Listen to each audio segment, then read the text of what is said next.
আমি দিদি নাম্বার 1 থেকে বলছিলাম। দিদি নাম্বার 1 থেকে?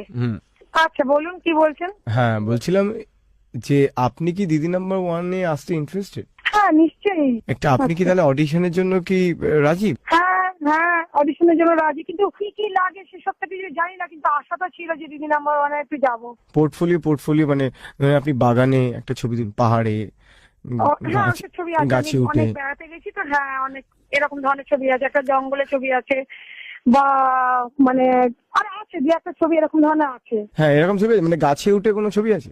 না গাছে ওঠা তো কোনো ছবি নেই, তাহলে এটা বানিয়ে দিতে হবে। আচ্ছা আপনি এটা কবে আমার থেকে নেবেন সেটা তো আমাকে। অডিশনটা যেখানে হয় সেটা আমি আপনাকে সব লোকেশন বলে দেবো, আপনি আপনার কাউকে যদি সঙ্গে করে নিয়ে আসতে হ্যাঁ পারেন। সেটা আমার ছেলে যাবে। আর বলছি আপনি হ্যাঁ। খেলাধুলো কি করেন? আমি না আমি সাঁতার জানি। তাহলে হ্যাঁ। সাঁতার কাটছিলেন এরকম কোনো ছবি যদি পুকুরে? সেটা অবশ্য হ্যাঁ হয়ে যাবে, সেটা হয়ে যাবে। সাঁতার কাটছি পুকুরে, সেটা করে দিতে পারবো। আমি বলছি কিন্তু দেখুন দিদি নাম্বার 1 এর হ্যাঁ। সেটে কোনো জল থাকছে না, বুঝলেন তো? হ্যাঁ সেটা তো আমি পারবো। আপনার আর কোনো শখ মানে গান বা নাচ? হ্যাঁ আমি তো গান মোটামুটি ভীষণ শখ। আমি গান যদি আমাকে কেউ শেখাতো আমি শিখতাম, আমার এখনো শেখার ইচ্ছা আছে, কিন্তু আমি ছেলেকে আর কি মানে ঠিক পড়াশোনা করাতে গিয়ে আমার কিছু হয়নি। আমি বলছি আপনি কোনো যদি কিছু মাইন্ড না করেন আপনি একটা গান শোনাতে পারবেন আমাদের এখন? এই কুলে আমি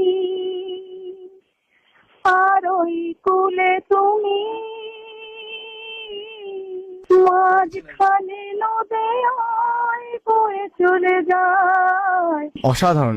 কলকাতার রসগোল্লাটা জানেন? কারণ দেবশ্রী রায়ের ওইটা ছিল না, কলকাতার রসগোল্লা, ওই গানটা একটু গিয়ে শোনান তো। আমি কলকাতার রসগোল্লা, আমি কলকাতার রসগোল্লা। কখনো বাগবাজারে কখনো সেক্টর বাজারে কখনো বাগ বাজারে। আমি না এই গানটা ঠিক পুরোটা জানি। কারোর পকেট বড় কারোর পকেট ছোট। হ্যাঁ হ্যাঁ হ্যাঁ ঠিক ঠিক। আমি বলে দিচ্ছি আপনাকে লিরিক, আপনি গাইবেন। কারোর পকেট বড় কারোর পকেট ছোট, কারো পকেট বড় কারো পকেট ছোট। আমি একটু শুনলেই কেউ লম্বা বেশি কেউ একটু খাটো। করুন, আমি এটা ওই গানটা তুলিয়ে দিচ্ছি আপনাকে। করুন। আমি যদি বলি সাবধান, আমি কলকাতার রসগোল্লা, আমি কলকাতার রসগোল্লা। আপনি কি ঝগড়া এমনি করেন? না আমি সেটা ঠিক পেরে উঠি না, মানে ওটা আমাকে একটু শিখতে হবে তাহলে।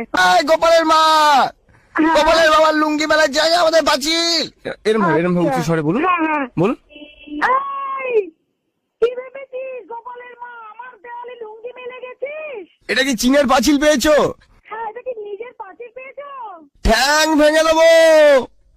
ঠ্যাং ভেঙে দেবো। গোপাল আর গোপালের বাবা দুজনের ঠ্যাং একসাথে ভেঙে দুপুরবেলা রান্না করবো।